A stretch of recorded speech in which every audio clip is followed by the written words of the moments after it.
Global News journalist Rachel Gilmore sent out this tweet earlier this week. Last night, someone who clearly owns guns directly threatened and harassed my entire family. I'm speaking to police chief about this, but it's already forcing my loved ones to take precautions. You can disagree with my reporting, you can critique it, but don't threaten my family. An NDP MP, Leah Gazan, says she has also noticed an increasing and disturbing trend. One of the pillars of a functioning democracy is to ensure freedom of the press.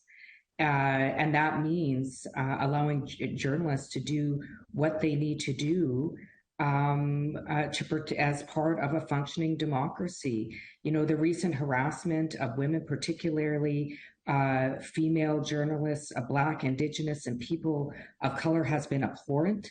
In a recent letter to the police chiefs of Ottawa and Toronto and posted online, the Canadian Association of Journalists makes a number of observations.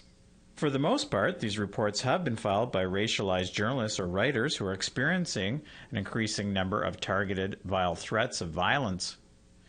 The volume and nature of the rhetoric has caused many of these journalists to fear for their safety.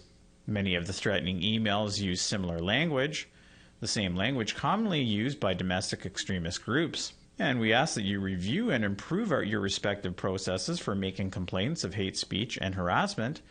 It should go without saying that victims should not be made to wait hours on the phone to file complaints. Gazan says she agrees that attacks against journalists are largely coming from those affiliated with the extreme far right. We have a growing alt-right movement. We've had leaders, I would say Trump, that have made people feel emboldened to come out and with the most, as we were seeing with the journalists, with the most violent, aggressive attacks. Journalists complained of being harassed this past winter by members of the Freedom Convoy who occupied downtown Ottawa streets for more than a month. And more recently, there have been complaints against another convoy-affiliated group, the United People of Canada, who are currently fighting eviction from a former church in Ottawa.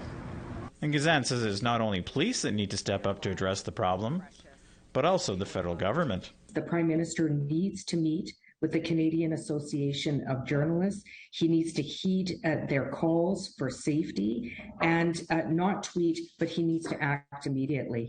Needham, APTN National News, Ottawa.